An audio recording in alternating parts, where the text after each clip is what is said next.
final one for the weekend for Pirelli Porsche New Zealand. Greg Rust in commentary along with Ronan Murphy, and we're delighted to be joined and say a huge thank you to Stu Owers from this class, a racer in his own right who works closely with the competitors and who knows the various divisions, let's say, Stu, very, very well. Gary Derrick has had a great weekend so far in that black and red 148. He'll start this one from pole alongside Daniel Angus. Nicholas Cutfield, up and down weekend.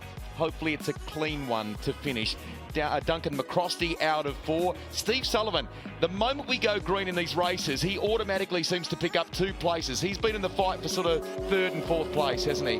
He has, but there's that top 3. They're going to be tight. The Gary Derrick, Daniel Angus, Nick Cutfield, those guys are in there with their points at stake. They're going to be trying very hard at the front. So we've just seen a moment ago the 777 of Kim Robinson heading up the 944 class. Stephen Fang of the bigger Boxsters, shall we say, has pole there. But there are classes within the Boxster class, shall we say, too. 2 classes. We call them the big block Boxsters, the 2.7s, and the small block Boxsters, 2.5s.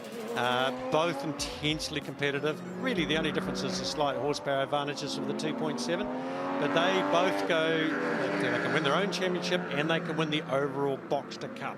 And they take this pretty seriously. We celebrated the baby Boxster, if you like, class yesterday in Victory Lane there. We'll kind of look more towards the pointy end of things for this afternoon when Stephen McIver will be down there. There's some really cool paint schemes in this too, from the Martini-inspired livery of Brian Scott that we saw there a moment ago. There is a tip of the hat to JPS and some of the cool old black and gold schemes from the day.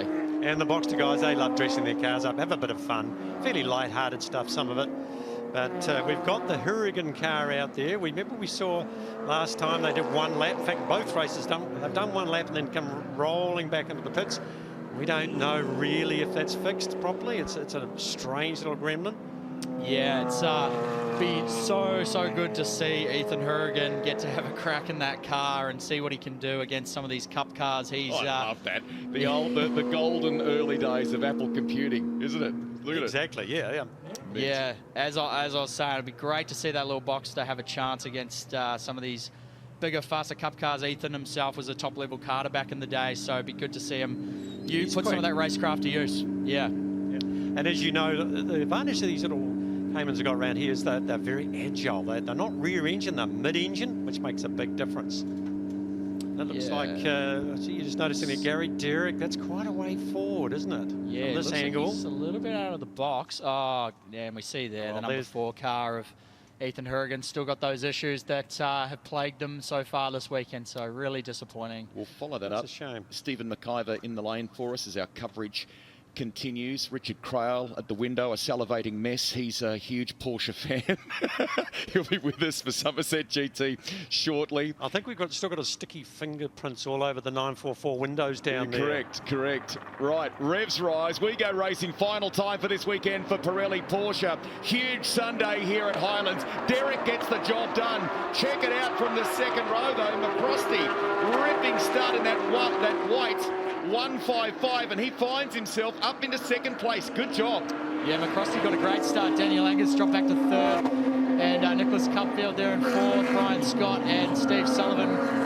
All those Cup cars making their way around turn through the Southern Loop there as we see one of the Boxsters. It looked like Jacob Bellamy in the 832 car was out in the dirt a little bit on the inside there, Stu. And once again, we've seen Ian Hill get in front of Stephen Fang. Normally, they managed to reverse that. Stephen managed to get in front of him again. But there's something about the starts that Ian Hill's got. Stephen's got the lap times dialed, but he just needs to figure out how to get the starts dialed. He spends the rest of the race trying to pass Ian, and you know he's been very successful at that. But he just needs to get those starts worked out. We see there Bellamy down the inside of the 65 car of Neville Chandler. Great pass there from him. He's a talented young teenager, Jacob, and he's had his problems this weekend with, last weekend mainly, but sorting it out this weekend. All sorts of engine issues, but it's great to see he's got it going properly now. Yeah, Jacob Bellamy, also a former top-level karter.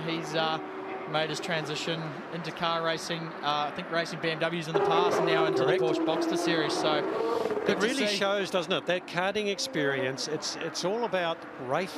All round. Now, Sullivan had a difficult start. He was in 6th place, fighting with the likes of Brian Scott. And as we've come to the tail end of that piece of vision, as they've cleared the bridge, you get light, you get a bit of air as you come across there, and then the car settles at the bottom. Let's have a little look here. You can see the black marks afterwards. Oh, that is wild. How he kept that off the wall, I will never know. That was close. nearly, Ronan, a clean bowl of Nicholas Cutfield in the process too, wasn't it? That was about a millimetre off that outside wall there, Rusty. I've never seen that happen. So obviously you don't want to be facing the wrong way, but you got to hand it to Steve Sullivan. That was a mighty save. We don't want this to get stuck, as Stu says. Hopefully we can get that out of there. He really needed to try and do a flick spin there, and he's actually beached the front of the car in the sand. So hopefully he can find reverse. This is not looking good, guys. What a bad way to start. Look at those big black marks behind him. You can see the millimeters off the wall. Let's have a look here again. So watch top right of your screen. And there, look at this, look at this. Oh, that is unbelievable. If that has not left a mark on the back of that 991, even maybe there, a little tear maybe to the back bumper, but considering how big of an accident that could have been, that is he's come off from that very, very lightly. But it is tricky there, isn't it? The car lifts right up. If you put any steering angle He's got out, which is great. Goodness. Thank goodness. Keep going backwards. But we're under safety car still, guys. I think, unfortunately, because the safety crew did have to make their way onto the circuit to help him get out. So we are going to see a safety car. There you go. Now, the implications for this is a handicap race in terms of each class has got their own amount of stop time. So it ranges from 3 minutes for those cars that we've just seen, the front running cars over 3 minutes, down to just a drive-through for the small Boxsters. So unfortunately, whenever you get a safety car, any handicapping system goes right out the window. Now, the interesting thing to watch for, though, is you are allowed to pit under a safety car. So we might see a dive for the pits here. We'll have to keep an eye. You can see it from here. Nobody in so far, but you are allowed to pit during that, which gives you pretty much a free kick. Everybody's driving around very slowly while you're sitting in the pits doing your time. Thank you for the reminder of that for our final race of the weekend. Something a little bit different for Pirelli Porsche to conclude things. Okay, so to Stu's point, Daniel Angus does decide, and so does Nicholas Cutfield, to take advantage of this. In comes the 777, Tim Robinson as well, Sullivan. Now, clearly, the Pirellis on that Porsche Pirelli do a great job supporting this championship, but they were just put through hell over that bridge then, weren't they? They bound to be flat-spotted. Correct, bound to be. Exactly. Look at this, everybody charging. Now, some of these little Boxsters are just about to keep going. They just have to drive through, whereas you can see those Cup cars there, they've got about 3.5 minutes, so it's a long, long time. Now, if you were with us for our coverage earlier in the weekend, it is a scratch race to start things, but we end up toward the latter part of the race where we're catching that lap traffic, so to speak. What we're fundamentally doing is reversing that. We get a cracking finish, don't we? Exactly. Look, and it can be a little bit confusing if you're watching from the bank here as to what's going on during the middle of the race, as any sort of one of these long distance handicap races, but it starts to sort itself out, and of course we'll be able to keep an eye on what's going on up here and tell you exactly what's happening. To be honest, guys, I'm actually quite shocked that Gary, Derek, Duncan McCrossy and Brian Scott didn't pit, because why wouldn't you? Exactly, when you've got this much of an advantage, because at this point, if it was a full pit stop, there's a high chance you're going down a lap, but when it's under safety car and the lap time is much longer, you actually probably hold on to your lap, and it's just a huge advantage, especially stacked up behind a safety car. Well, as you say, on a long track like this, yes, that's exactly right.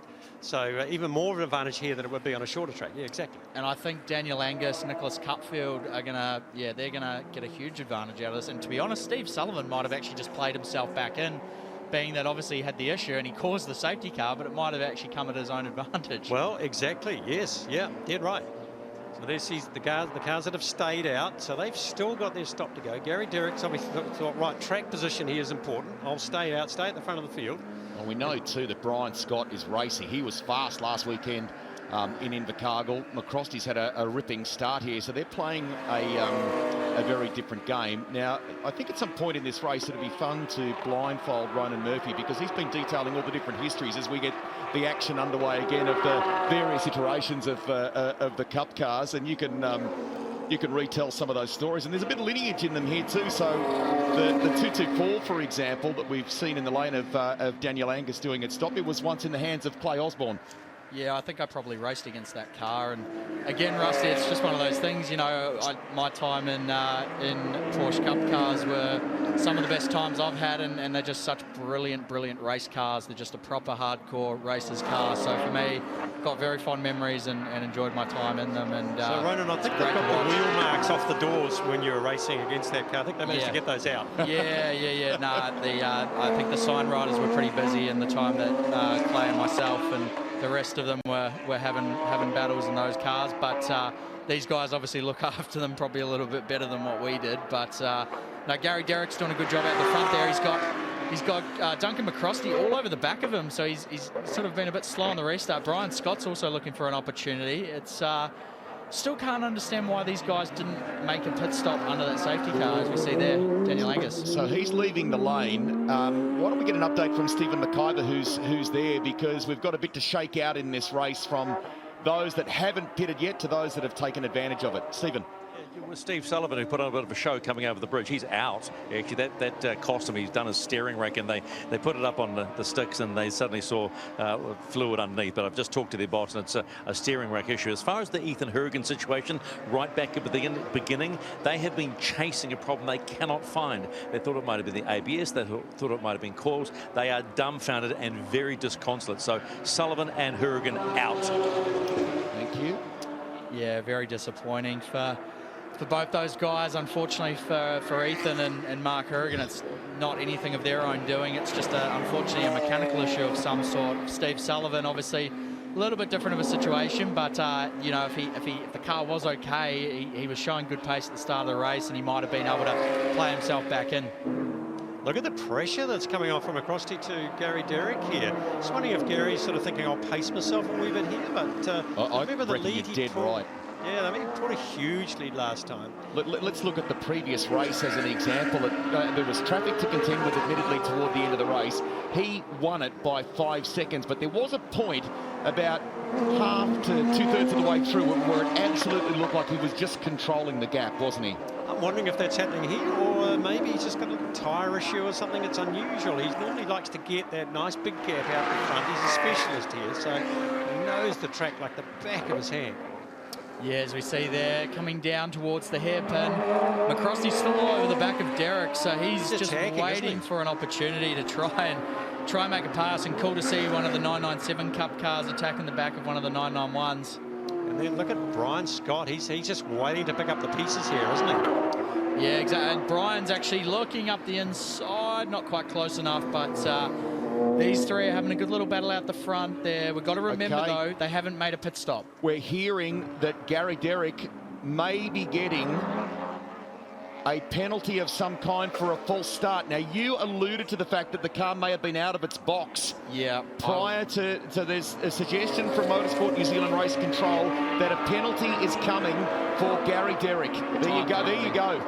Yeah, I think the front nose of that car was outside the grid box, and based on the rules, I believe, the whole car has to be inside the white line, and so he was well over that line, and unfortunately for him, it's it's a pretty innocent mistake and something that you never want to happen or intentionally do, but it's unfortunately the rules are the rules. I'll tell you what happens here sometimes, that we spend all winter watching the V8 supercars, and their rules are different. They're allowed to put their front tyre on that white line. Yes. Whereas we've got to have our front spoiler on, so we've got to be back right away. And, you know, they get so used to the fact you roll right up to that white line. No, wrong. We can't do that here. In simple terms, for this class, that is basically a false start, isn't it? So yeah, exactly. So let's in fact, while we're just watching this unfold here, we know about the penalty for Derrick. So here's to Ronan's point. Yeah, so you can see the white marking where the tyres are, can't you? And you can see there Daniel Angus's car, the splitter is behind that white line, whereas obviously Gary Derrick's car, the tyre is just behind the white line, but there's about you know, an entire Porsche 991.2 bumper in front of that white line. Well put. But if that was V8 Supercars, car 148 there, Yep. you'd be fine. Perfectly legal. In fact, you could inch forward a tiny bit. Yeah, and this is when, you know, understanding the rule book and knowing these little rules that can, you know, as much as they seem harmless, they can cost you big time. And Oh, very unfortunately, much. it's going to cost Gary Derrick pretty heavily in this race, as Brian Scott there managed to get past Duncan McCrosty. Angus, sorry guys, just quickly, he's got the quickest lap of the race so far, 1:46.34. As we see these two come together. That's not gone well. Scott looked up the inside. That is awkward into the final turn, and the net result is Derrick is into the wall. And it's just gone from bad to worse for Gary Derrick in the space of a couple of minutes. A penalty, obviously, for that start infringement, and now he's sitting in backwards at the final corner, as we see here. So this is Brian Scott down the inside of Duncan McCrosty. Good move, clean, no issues there, and obviously that's given him the confidence to then have a crack at Gary Derrick, because he's clearly got a lot of speed in that car, but yeah, Well, look, he should have been given a bit of room there, I would have thought. He was well up there. Brian, fair play to him. He was a sizable amount of Porsche car width up the road on Derrick, and Derrick hasn't given him the room. So we'll have to wait and see how the officials decide to deem that one. But never nice when you see one of these beautiful Porsches in the wall, and obviously for Gary Derrick, there's a sizable amount of damage on the back of that car. And it's going to mix up I mean, it seems mercenary to talk about results now when you see a guy with his car on the wall, but it's going to really mix things up now, because what it does is it hands a massive advantage to the Boxsters and the 944s, which have the short stops. So let's just watch this again here, gents, if you don't mind. We're viewing this into the final turn. What's your thoughts here on Scott and the position of that car? Brian's coming in at quite an awkward angle, so his car was still facing straight when Gary Derrick's car was actually angling in to take the corner. So that's never going to end particularly well unless both drivers are well aware, and Gary Derrick clearly was not aware, and he's turned in to take the corner as he would, probably not seen Brian, and unfortunately he's chopped the nose on Brian and ended up backwards in the wall. Look, it's what I call a low percentage move, isn't it? You know, if Gary had opened the wheel a little bit there was room for two of them, but then you've got to be, as you said, is he aware? Would he expect someone to come down the inside there? Probably not. So yeah, it's a tricky one. It's going to be difficult up on the marshal's room there to sort that one out, actually. Yeah, and as much as I'm sure Gary's, you know, he won't be happy. That's really disappointing. Obviously, you never want to tear up your race car, but I'm sure everyone in that situation will be able to learn something from it, because didn't look to me like it was one person's fault. It was a combination of things that unfortunately led to a car in the wall. You can see top of your screen there that Brian Scott has come into the lane, but McCrosty has stayed out. So meanwhile, we'll get a sense of the damage. It's hard up around the wrong way, obviously, but hard up against the wall there. It's going to take a while, isn't it, to extract but hopefully it. It's not extensive, guys, at the rear end of that car. It's definitely did a rear bumper and looked like it maybe bent the rear wing, so maybe the rear wing mount, one of the right side one, may be a little bit bent, and who knows? You just hope it hasn't moved that rear wheel and damaged any of the gearbox. Or yes, you just put your finger on it there. Yeah, look, all that very expensive drive shafts, gearboxes. All you need to do is put a hair crack in the gearbox or something. There's 40 grand, you know, so no problem. Yeah, the gearboxes and the drive shafts in these cars are a bit like solid gold, really. They're certainly not cheap to maintain or replace. So hopefully for Gary Derrick, the damage isn't too bad, and we'll see him out in the future again. So are we going to see Duncan McCrosty taking advantage of this pit stop? This yellow. Far. But it's strange that he stayed out. We'll just see what he does here. But he would be. We need to go back and have a look at some of the timing here, Stu. But he would be one of the few that has not completed the mandatory stops. So interesting choice at the moment that he's opted not in this set of circumstances to. Yeah, I can't understand why he hasn't made a stop, because even the second safety car may have sort of given him a bit of a reprieve to you know, the other guys have to travel slowly because they've already done their pit stop, and then he'd get an opportunity to. All right, they're about a 3 or 4 minute lap as opposed to he's going to be well back after all this. But we can see on our timing screen here that the 944s and the Boxsters all floating to the top. There's Jacob Bellamy in the green car. Now these guys, of course, because they had just a drive-through or very, very short stop, have now got a massive advantage while these guys are sitting for 3 minutes in the pits. Quick update, if we can, too, on Vin and Marco Schulp, the father and son combo, been sharing a very cool car here this weekend. Vin had a good race yesterday, yes, but unfortunately didn't go to plan for Marco this morning, did it? Marco was worried about the little ceramic clutch in that car. Those cars are, you know, Nürburgring and all those long distance races, they are designed for rolling starts. So they have a different clutch system to the Cup cars we see here, which are designed for standing starts. And he was worried that that might be a weak point, and it turned out to be exactly that. And the funny thing is, with Cup car racing, the clutches are only used virtually at the start off the line, but the stress that it puts on the clutch and the drive shafts, you know, that was a big thing in, you know, especially when you're racing overseas in these classes in Cup car racing. The clutch and the drive shafts are an expensive part of it, and it all comes from mainly from those standing starts when you put so much force through them. Exactly, and one of the reasons we have standing starts here is that some of the guys love coming in and getting that experience with these standing starts, so that if they go over to Carrera Cup and that sort of thing, that's what they do there. So they've had this experience. These cars are difficult, as you would know, to get off the line.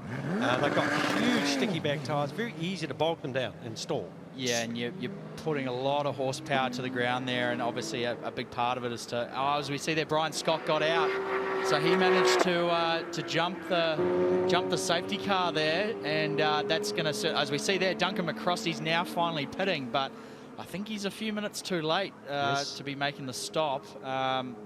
He's obviously still under safety car, so he's not going to lose as much time, but the time he already has lost is probably pretty significant. But as you're saying before, Stu, yeah, very difficult cars to get off the line, and it also a lot has to do with the rear tyre temp and how much you've warmed it up, because if it's cold, it'll spin for days all the way down the straight and through the gears. But if you've got grip, when it's got grip, that's what puts the pressure on the clutch and the drive shaft, because it's opposing force going through the gearbox. Exactly. The other difference too, of course, is if you're not used to racing a rear drive car, that they squat down. All that weight squats and give you even more grip. So there you can see on the windscreen there, the time that they've got to stop. 2.45 for that car. You just saw that on the screen.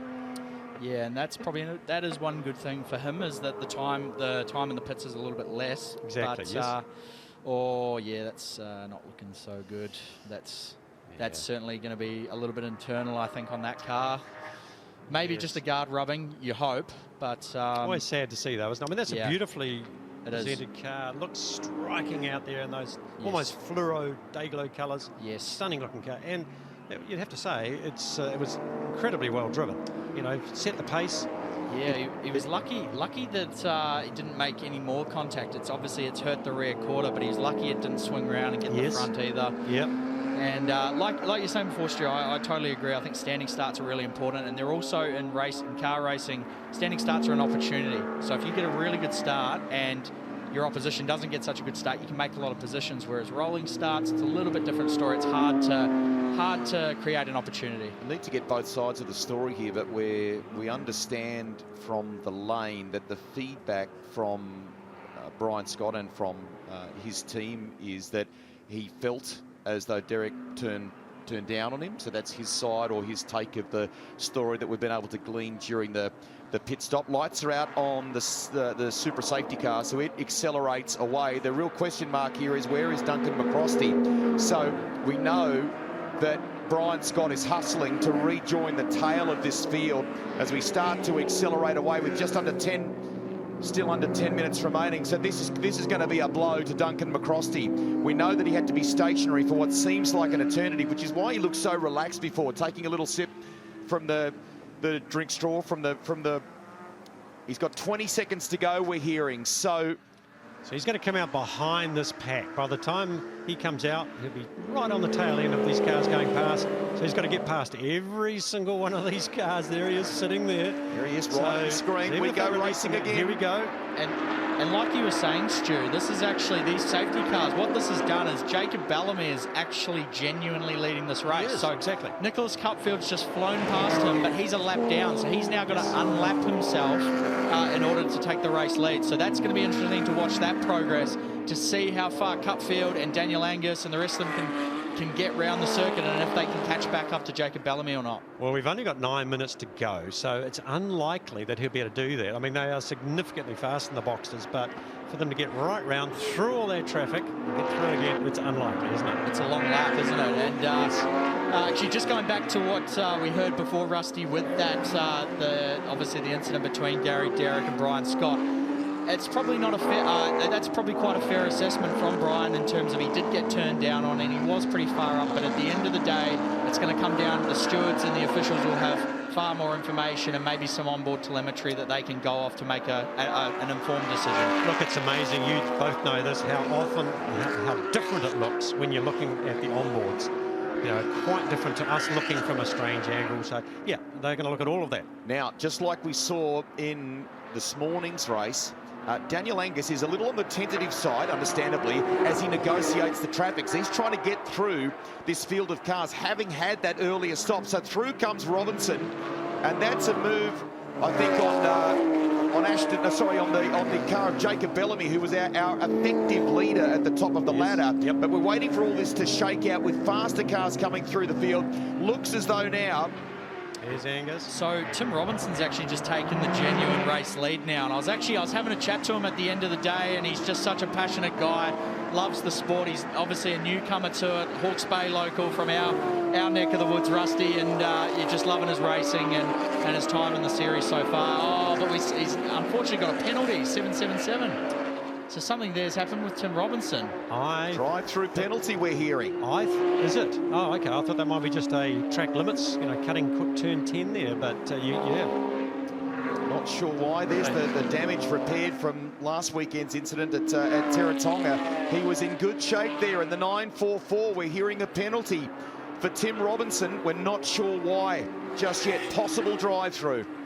We were told that if they cut 10, you know, you run all four wheels, this is the little chicane there, but that's the flag that they would hang out for you, and then that's your last chance. After that, you get a time penalty. And Brian Scott's lighting up down there in 12th. He's got the fastest lap of the race with a 146.2, so he's on fire at the moment as he's making his way back through, and obviously all he can do is just press on and try and do his best, make as many positions up as he can, and I'm sure we'll find out later and that was a big big swerve across the track there by Daniel Angus as he's defending from Duncan McCrosty.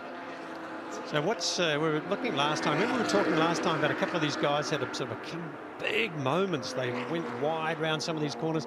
They were saying there's an awful lot of marbles, there's gravel left from previous classes, all this sort of stuff, which makes it a bit hard if you have to get offline. And of course, to get past these cars, you have to get offline. Somebody's going to get offline, either the slower car or the faster car, and that causes all sorts of problems. Yeah, 100%. And we see there Jacob Bellamy's still there in second place overall. And we look back there, the 58 car of Ian Hill. He and Stephen Fang are pretty much joined at the hip most of the time in these races. We see him there getting passed by one of the 944s. Here comes Tim Robinson, so he's making his way in to the pits to serve that drive-through penalty. Meantime, McCrosty is lighting up the timing monitor with a 45.826. Angus is fast as well. They are well down the order. Jacob Bellamy resumes the effective lead of this race. There's Ian Hill, who's had a pretty good weekend, and again we find these two, Hill and Fang, in the thick of battle.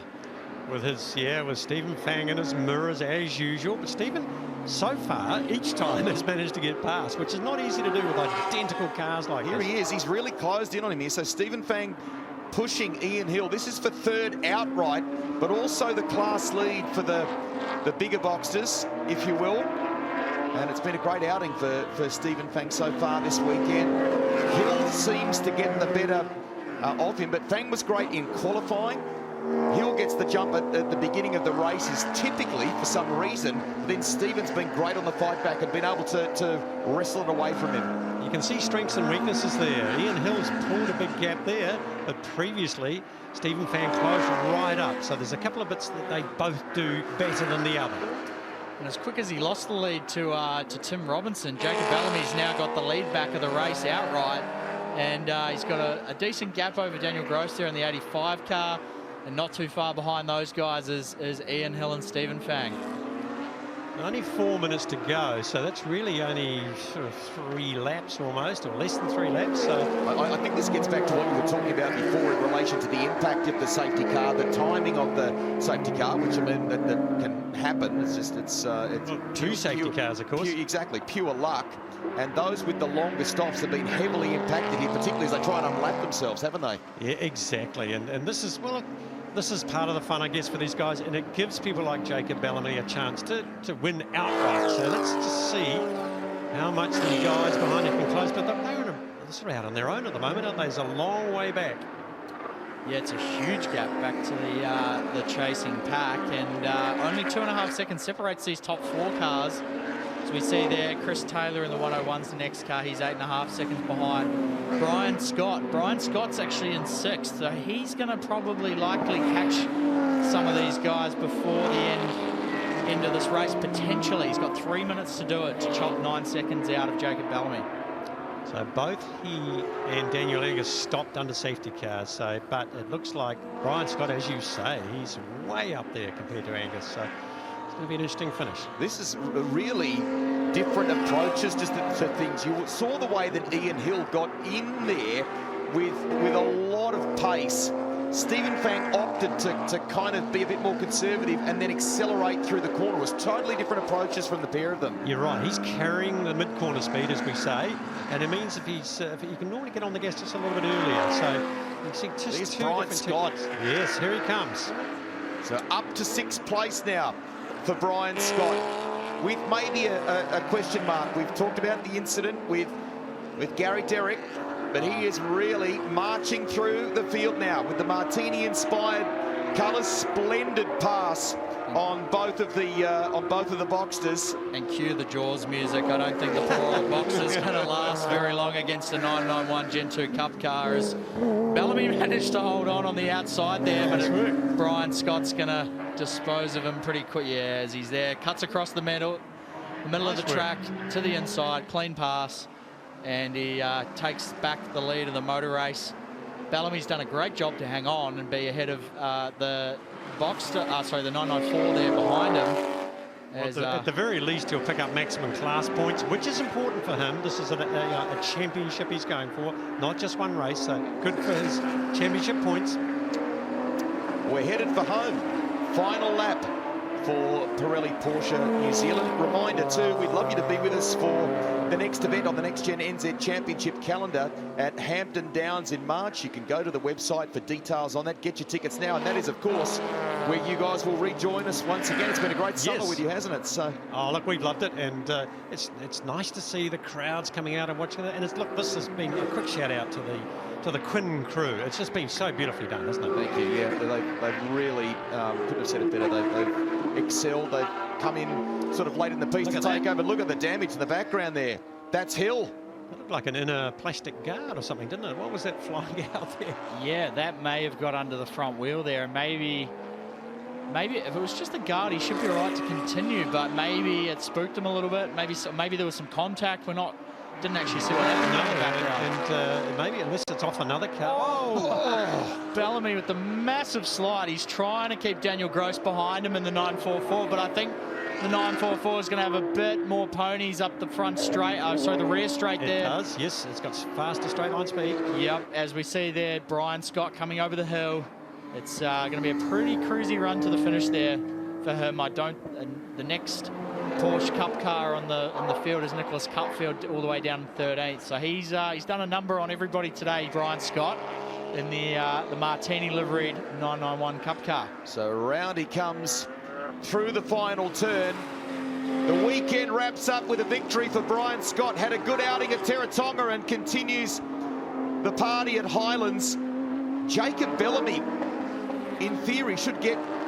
In fact, it's Daniel Gross that gets second outright and will take the 944 class. And here comes your winner in the bigger Boxster class. Great job with Ian Hill having that drama before. Stephen Fang will get there. In terms of race results, been a nigh on perfect weekend for him. Great work. Yeah, hasn't he done well? He'd be so excited. He got our Driver of the Round award while he was here earlier on, so it's capped off a great weekend for him. Yeah, and pretty cool there as well. Great drive from Jacob Bellamy to be first to the Boxsters, outright first to the Boxsters there, and to be on the outright podium. Look, he's a talent. There's no question about that, and he's finally got some luck that's gone his way, which always is. Look, it's so difficult to win one of these championships, even to win the class. As you know, there's so many little things that can go wrong all the way through the season. A lot of it is about overcoming disappointment, isn't it, motor racing, and overcoming adversity. Well, Brian Scott has wrapped up the weekend at Highlands in great fashion. He takes out the last one of Pirelli Porsche New Zealand, the 944 class going the way of Daniel Gross in that one, from Jacob Bellamy in the Boxsters, and Stephen Fang in the bigger Boxster class wraps things up. So we had a race with some very interesting things unfold from a safety car perspective and a handicap perspective, but in the end, Scott takes it out. Highlights for you, last one of the weekend in Pirelli Porsche. Off the start, great work by Gary Derrick, hoping to keep the momentum going from earlier in the weekend. He'd been successful in that black and Dayglow orange Porsche. Into the carousel. Line astern at the loop, and then this really, Ronan, got our attention. Around went Stephen Sullivan. That was some Formula Drift style stuff there. You know, those clipping points you're trying to get on the entry into the corners. It was pretty wild stuff, and we saw that was the talking point of the race. The contact between Gary Derrick and Brian Scott. It necessitated a safety car when we went racing once again. Unfortunately, McCrosty had all that work to do from the lane, just with the timing of the pit stop. That meant some of our smaller class competitors were enjoying their rightful time at the top of the ladder, and that was until Brian Scott started to make his move through the field, to make his mark into the final corner. This happened, of course, now you can see the damage to that left front. That actually paints a bit more of a picture for us. Speaking of that, wild ride there. Scott heads to the line, greets the checkered flag, and takes it out. The final one of the weekend here at Highlands. Yeah, and there was, sorry, I got that wrong. There's certainly no contact there between Ian Hill and Stephen Fang. That was certainly out of question. It just looked like actually there was a front wheel issue with Ian Hill's car, and it ripped the guard out of it. So something a bit strange happened there, but glad to see that everyone else got through okay. That's a great variety of cars, isn't it? Look at that. I mean, one of each. We're celebrating the top three here, but fundamentally we're also pausing to celebrate some class success. So our thanks to Stu Owers for joining us right across the weekend here for our coverage with this class. We look forward to their final event of the weekend. There's Porsche Motorsport New Zealand boss Nathan Pilcher there. That's his stepdad, Brian Scott. So that's a nice little moment for the pair of them there in victory lane. We'll be talking to Stephen very shortly. Don't forget, of course, more action to come your way. Half an hour of Somerset GT New Zealand, some stunning sports cars. That's up very shortly. And then the New Zealand Grand Prix this afternoon. 69th running. Who will win that prestigious race? A couple of supercars drivers did a ripping job in qualifying, and a youngster with a very bright future clinching the title yesterday. Massive rebuild going on for Arvid Lindblad. Time for the celebrations and to chat with our winners. Here's Stephen. Is it a wry smile after what happened with Gary Derrick? Actually, no, that was awful. I hate that stuff. And it just seemed to be so slow motion. I had the line on the inside, and I don't think he's seen me. And I was just about to gun it, and then he come down. But I'll go and have a chat to him shortly. And oh, that's nice. Well, that's what gentleman driving is all about. But a whole lot of fun. You look good out there. yeah, that was good. Thanks to Action Motorsport and Nick. I was really slow. I was only 6th on the grid at qualifying. But we've just got faster and faster all day, so 65-year-olds can still get up it, can they? That gold card means actually gold means fast. Well done. Yes, thank you very much. Daniel Gross coming in for P2. Well, crazy old race, pit stops, the whole 9 yards. What do you think of that? Yeah, it was a crazy race. Safety cars here, there. I was following Jacob. His rear window blew out in front of me. It was crazy. Good race. Well done, mate. Thank you. Let's come to Jacob Bellamy. Nice to see a little car coming in. Mate, you would be pretty stoked with that, wouldn't you? Yeah, pretty stoked. Lost comms with Alex, so I was all on my own on that one. What happened when the window blew out? Did you already have a window down or something? No, I didn't expect that to happen. I wondered what the hell had happened. Well, congratulations. A good P3 for some of the big boys. Yeah, thank you. There you go. That is the podium for the final race in the Pirelli Porsches, which continue to entertain.